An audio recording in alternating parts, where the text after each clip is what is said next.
Hey, Darnell here, and I'm going to cover why I'm doing this no carb journey. Basically, it started out 15 years ago. I joined the Navy. I had a great time. I was super physically fit. I was in the special operations community as an EOD technician. We had very physical jobs, and we trained physically and did a lot of PT, but then we also trained for our jobs, which was very physical. And everybody worked together because we all knew that our lives depended upon each other. When you're a warfighter, when you're a team, sports team, anything, you have to depend on everybody in that team to do their best. It was a great time. When you're doing that stuff, like when your physical fitness is up there, you just feel good. Everything's so much easier and it's so enjoyable. Well, when I got out, what happened was I pretty much stopped that physical fitness. I took a desk job, was working behind a desk. At the end of the day, I was just eating whatever and drinking beer.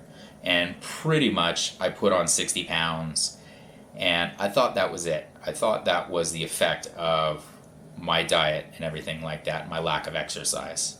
It really hit home about a year ago on Thanksgiving when we came up to the lake house, and we were walking back from the lake to the house with my kids, and it's about a 5-story staircase walk up. Well, after about 2 stories, I was done.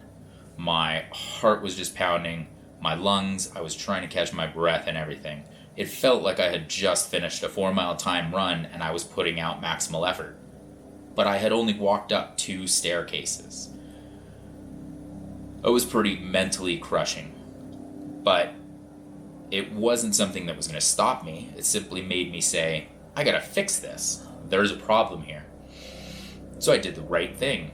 Put on a pair of tennis shoes, I got the iPod, and I got ready to go for a run. No big deal. I ran all the time. That's at least where my mindset was. So I went out on this run. I must have made a good 100 yards. Let's be over exaggerating. I made it an eighth of a mile. Well, maybe those are close. Oh, I was done again. My body was at maximal effort. And pretty much that's when my body and my mind talked to each other and said, dude, you got to change. Like this, you can't perform anymore. So it being Thanksgiving, I pushed that off like any good New Year's resolution and said, I'm going to take care of this in a little while. I'll do this later. Well, when does later come? Doesn't ever come. I never started again. Fortunately, COVID hit. We came back up to the mountain. I did the same staircase again and felt worse. Didn't even make it as far as I did before. And that's when I came up with a plan.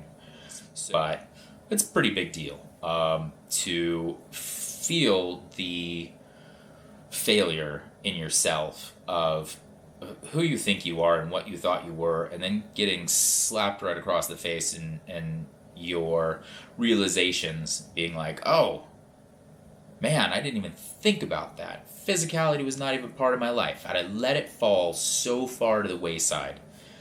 That's just horrible because we got one life to live, and you got to live that life to your best. So, if you want to share your story, please do. Otherwise, give me a thumbs up. Give me some other comments if you're in any of those places and you want some help. I'm here for you. Hit the subscribe button and keep up to date. Hit the notifications. Check out the videos as they come out, or just peruse through everything that I've been putting out. It'll be around living our best lives. And if I, as a 46-year-old fat man, hey, I'm a fat man. I gained like 60 pounds. So if I can do it and I can get myself back into shape and back on a program, you can do it too. It'll be here to follow. Thank you tons for listening. I hope you have a great day, and I appreciate your time. Thank you. Darnell out.